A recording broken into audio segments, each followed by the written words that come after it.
మరో breaking news చూస్తున్నాం. నల్గొండ జిల్లా చుండూరు మండలం పుల్లెంల గ్రామంలో ఉద్రిక్త పరిస్థితులు నెలకొన్నాయి. మావోయిస్టు సెంట్రల్ కమిటీ సభ్యుడు పాక హనుమంతు అలియాస్ గణేష్ పార్థివ దేహం సొంతూరికి చేరుకోవడంతో గ్రామంలో విషాదం అలుముకుంది. దాదాపు 45 ఏళ్ల క్రితం ఉద్యమంలో చేరిన హనుమంతుని చివరిసారి చూసేందుకు సమీప గ్రామాల ప్రజలు భారీగా తరలివస్తున్నారు. ఎలాంటి అవాంఛనీయ ఘటనలు జరగకుండా పోలీసులు భారీగా మోహరించి భద్రతను పర్యవేక్షిస్తున్నారు. చిన్ననాటి స్నేహితులు, బంధువుల కన్నీటి వీడ్కోలు మధ్య అంత్యక్రియలకు ఏర్పాట్లు జరుగుతున్నాయి.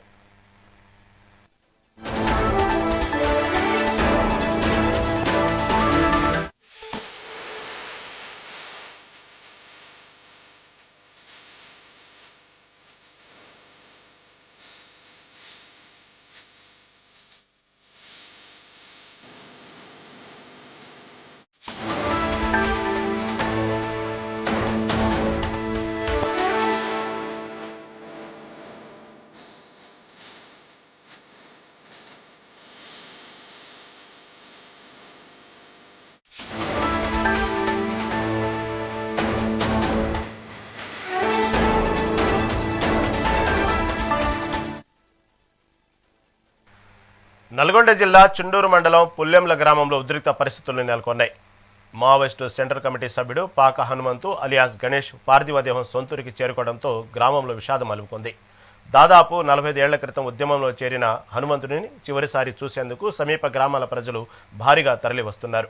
ఎలాంటి అవాంఛనీయ ఘటనలు జరగకుండా పోలీసులు భారీగా మోహరించి భద్రతను పర్యవేక్షిస్తున్నారు. చిన్ననాటి స్నేహితులు, బంధువుల కన్నీటి వీడ్కోలు మధ్య అంత్యక్రియలకు ఏర్పాట్లు జరుగుతున్నాయి. దీని గురించి మరింత సమాచారం మా ప్రతినిధి వెంకటరెడ్డి అందిస్తారు. వెంకటరెడ్డి, చెప్పండి. దాదాపు 45 ఏళ్ల క్రితం ఉద్యమంలో చేరినటువంటి హనుమంతుని చివరిసారి చూసేందుకు గ్రామాల ప్రజలు భారీగా తరలివస్తున్నట్టు అర్థమవుతా ఉంది. ఇటు పక్క స్నేహితులు, ఇటు పక్క బంధువులు కూడా కన్నీటితో అతని చివరిసారి చూడటానికి అక్కడ భారీగా చేరుకున్నట్లు వార్తలు అర్థమవుతోంది. దీని గురించి తాజా అప్డేట్ ఏంటి? ఒడిశాలోని కంధమాల్ జిల్లా గుమ్మ అటవీ ప్రాంతంలో జరిగినటువంటి ఎన్కౌంటర్ లో మృతి చెందినటువంటి 6 మావోయిస్టులో కీలక సభ్యుడైనటువంటి గణేష్ అలియాస్ పాక హనుమంతు నల్గొండ జిల్లాకు సంబంధించిన వ్యక్తిగా ఇక పోలీసులు గుర్తించారు. మృతదేహాన్ని కాసేపటి క్రితమే నల్గొండ జిల్లా చండూరు మండల పరిధిలో ఉన్నటువంటి పుల్లెంల గ్రామానికి తరలించడంతో గ్రామస్తులంతా కూడా మృతదేహాన్ని చూసేందుకు తండోపతండాలుగా తరలి వస్తున్నారు. ఓవైపు నల్గొండ జిల్లా పోలీసులు ఎన్కౌంటర్ జరిగినటువంటి కుటుంబ సభ్యులు ఉన్న ప్రాంతాల్లో అయితే భారీగా మోహరించారు.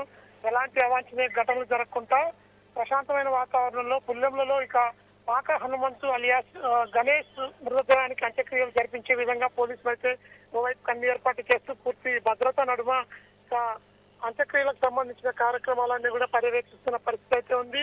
ఇక 45 సంవత్సరాల క్రితం గ్రామం నుంచి వెళ్ళిపోయినటువంటి పాక హనుమంతు అప్పట్లోనే రాడికల్ ఉద్యమాలకు, అదేవిధంగా విద్యార్థి సంఘాలు చేసేటువంటి ఉద్యమాలకు ఆకర్షితుడై గ్రామాన్ని వదిలిపెట్టెళ్లారు. మొదటగా రాచకొండ దళంతో పాటు వివిధ సంఘాల్లో పనిచేస్తూ ప్రస్తుత సిపిఐఎం-ఎంఎల్ మావోయిస్ట్ పార్టీకి సంబంధించినటువంటి కేంద్ర కమిటీ సభ్యుడి వరకు కూడా అంచెలంచెలుగా ఎదుగుతూ ఎన్నో పోలీసు వ్యతిరేక కార్యకలాపాల్లో కూడా పాల్గొన్నాడు. అయితే ఇక గతంలోనే గణేష్ పలుమార్లు చనిపోయినట్టు వార్తా కథనాలు వచ్చినప్పటికీ కూడా ఎక్కడ ఆధారం లభించలేదు. ఈసారి మాత్రం తాజాగా జరిగినటువంటి ఎన్కౌంటర్ లో జరిగిన 6 మృతదేహాలకు సంబంధించి కుటుంబ సభ్యులు కూడా గణేష్ తమ సోదరుడే అంటూ తన సోదరుడు గుర్తించడంతో కూడా ఇక మృతదేహాన్ని గత 3 రోజుల నుంచి కూడా అన్ని అధికారిక కార్యకలాపాలన్నీ ముగించి ప్రస్తుతమైతే నల్గొండ జిల్లాలోని చండూరు మండల పరిధిలో ఉన్నటువంటి పుల్లెంలకు కాసేపటి క్రితమే తరలించారు. దీంతో ప్రస్తుతం సమీప గ్రామాల ప్రజలంతా కూడా తండోపతండాలు పక్కన చేరుకునడంతో కూడా కొంత ఉద్రిక్తమైన వాతావరణం అయితే కనపడుతోంది. చిన్ననాటి మిత్రులతో పాటు ఇక అప్పట్లో ఉన్నటువంటి గణేష్ అంటే అలియాస్ పాక హనుమంతుకు సంబంధించినటువంటి మిత్రులు కావచ్చు, కుటుంబ సభ్యులు, బంధువులంతా కూడా ఆ ఊర్లో కన్నీరు మున్నీరుగా విలపిస్తుండడంతో కూడా కొంత శోకసంద్రంగా పుల్లెంల గ్రామం మారిందని చెప్పొచ్చు. ఓవైపు ఉద్రిక్త వాతావరణం, మరొక వైపు ఇక శోకసంద్రంలో ఉన్నటువంటి గ్రామస్తుల మధ్య అయితే చివరి అంత్యక్రియలు జరిపేందుకు పాక హనుమంతుకు ఓవైపు పోలీస్ శాఖ తమ ఆధ్వర్యంలోనే కఠిన నిబంధనలు అమలు చేస్తూ కూడా పూర్తి భద్రత మధ్య అయితే ముందుకు సాగుతున్న తరుణం ఉండడంతో కొంత ఆ గ్రామంలో ఉద్రిక్త వాతావరణం అయితే కొనసాగుతుందని చెప్పొచ్చు. Right, thank you for update.